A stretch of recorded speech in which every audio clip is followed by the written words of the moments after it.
I want to tell you a story about my dog. I had a dog named Phoenix. I say had because he passed away about a year ago. He was a lovable little guy, full of energy. And I say little, but he wasn't so little. He was almost my size. As a matter of fact, there's videos of him on Facebook, and we're boxing, and he's basically the size of Nina, right? So he's not a little dog, but I loved him like he was my little buddy. But he also got himself into trouble a lot.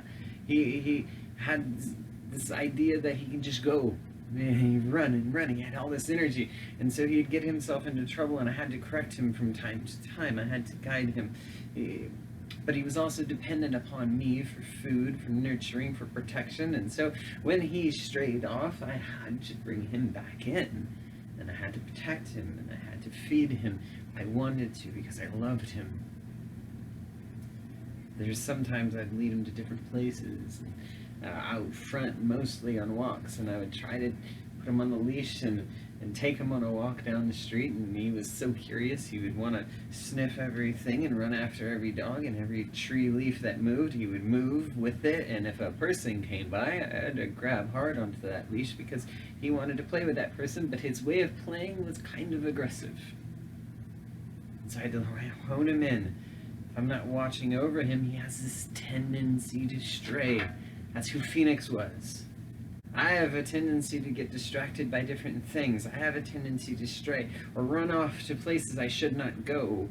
I have a tendency to see all the wonders of this world and want to explore without realizing the dangers that lay behind the next corner. And of course, I do want to be in the center of God's will for my life. I want to be walking in His presence, but there are so many things that happen in my life that take my focus off the main thing. Take my focus away from being in the center of God's will, and that happens daily. And so in this analogy, God would be like the owner. He'd be like me, holding Phoenix. He needs to tug on the heart leash from time to time to get us to rein back in. The owner always knows the dog's name, and the dog knows his name as well and knows his owner's voice. Every time I called for Phoenix, Phoenix was like, "Hey, what is it that you want?" Sometimes when he was being ornery, he would listen, but he knew. He responds to who I am. When I came home from work, he was waiting at the door. Matter of fact, he scratched the doorpost until I opened the door. He was excited to see me. He knew who I was. He knew exactly who I was. Sometimes God has to call me back towards Him. Sometimes it's as simple as a loud whistle. I used to do it with Phoenix. He used to run up and I'd be like, "Hey, what do you..." And then, oh, here comes Phoenix right back. Right? He heard my whistle. Phoenix would come running if he hears my whistle. Except if he was being ornery. That's just the truth. I think the Holy Spirit whistles for us at times. God calls to us. He knows our names, and if we had to get our attention by whistling loudly, I like to think that I would hear Him. I like to think that I would be like, yeah, God cares so immensely for me. I know who He is, and I can hear His whistle. I know the whistle. I know when He's calling me. I'd come running. Do you feel that way? That God cares for you so immensely that no matter what your circumstances are, whether you are sitting quietly in the sun, meditating, reading a book, in a garden, or you're burdened by the world and all the things that are going on, all the changes that are going on around you, all the stuff that keeps happening, that keeps setting you back. Do you believe that God is still there? That God is still going to be there, nurturing you? Are you waiting at the doorpost, waiting for Him?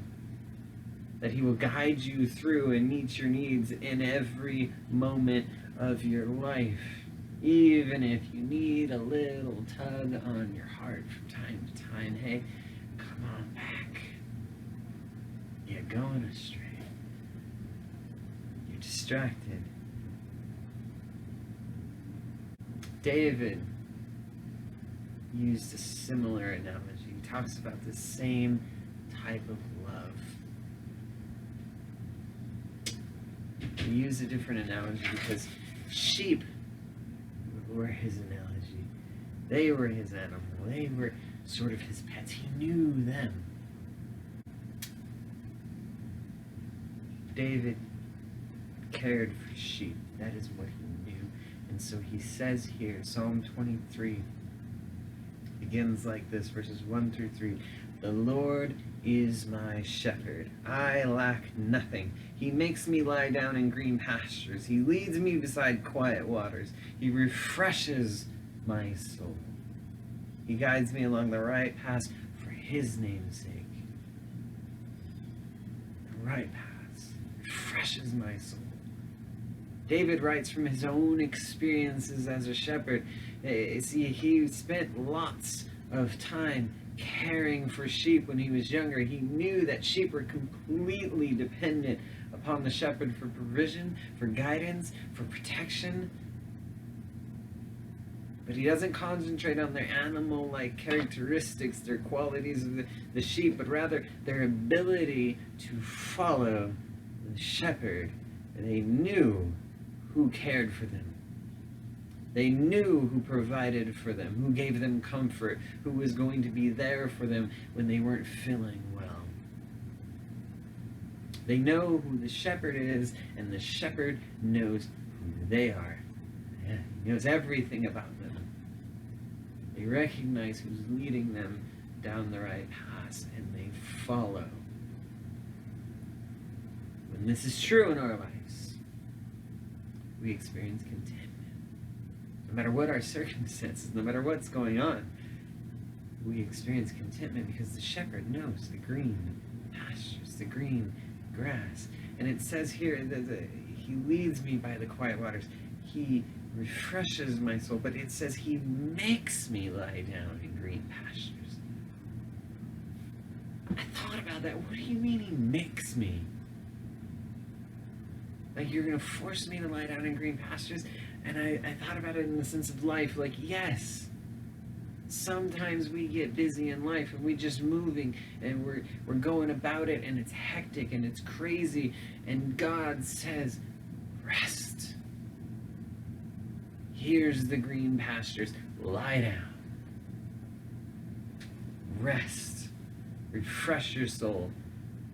He knows where the still waters are. Here, refresh yourself. We're always trying to cross rapid waters, and we're sort of getting swept up in the craziness of it. We just swoop right out into the sea. The world is a crazy place. It has lots of rapids flowing through it, and we keep trying to cross it, and the shepherd's like, no. I know where the still waters are. We can sit there. You can drink. You can refresh your soul. You can be refreshed from time to time. Rest. It's okay. He makes me lie down. It's interesting, the wording. Please. Rest. And he knows the right path. He knows the way to go. I personally love GPS, but I also hate GPS at the same time. Let me explain. I love it when it's working, right? My wife will be in the back seat because she's back there with Elijah, and she'll be like, okay, turn left here, turn left there, and she'll even tell me ahead of time, like, in 3 lights you're gonna turn. And I love it when it's working right. But let me tell you a story of when it's working wrong. We're on our way across the country. We're gonna go to watch my brother-in-law graduate from boot camp. And there's some traffic up ahead, and so my phone says, get off right here, and you can avoid all that traffic. And I say, okay, that sounds about right. And so I tell my family, and they're like, we're in a weird place, in a weird area. We don't know where we're at. We're just going to listen to the GPS. So Ryan says that we should get off here, follow this path, and it's going to take us down this way. And it made sense because it was on the map. But when we got off and started following the road turned into a dirt road. And we're in an RV, and it got quite bumpy. I wasn't sitting in the back, but I imagine they were bouncing if they were back there. And then when we got to the end of the dirt road where we were supposed to turn, it was another dirt road, but it was blocked off. So we had to make a legal U-turn. and go back to the freeway into the traffic that we should have just kept going through. I love it when it works, and I hate it when it loses signal, or it leads you down a dirt road to nowhere. The shepherd doesn't need GPS. He knew where he was going already. Like, okay, this is where we're going. He knows the right paths. He knows where to go. He's traveled them over and over and over again. He knows where to go. He knew the right paths already, and he knew where to go. This is where the bad things are. This is where the good things are. Come on, follow me, sheep. And the sheep are like, yeah, I'm going to trust you. I'm going to go. God knows what is best for us, and he leads us right down the right directions. There will be no lost signal. There will be, hey, go down that dirt road to nowhere. It'll be follow me, and I'm going to lead you to where you need to be safely. And from time to time, I'm going to make you lie down in green pastures and get some rest so that we can continue our journey together. Step by step, in step with the Holy Spirit.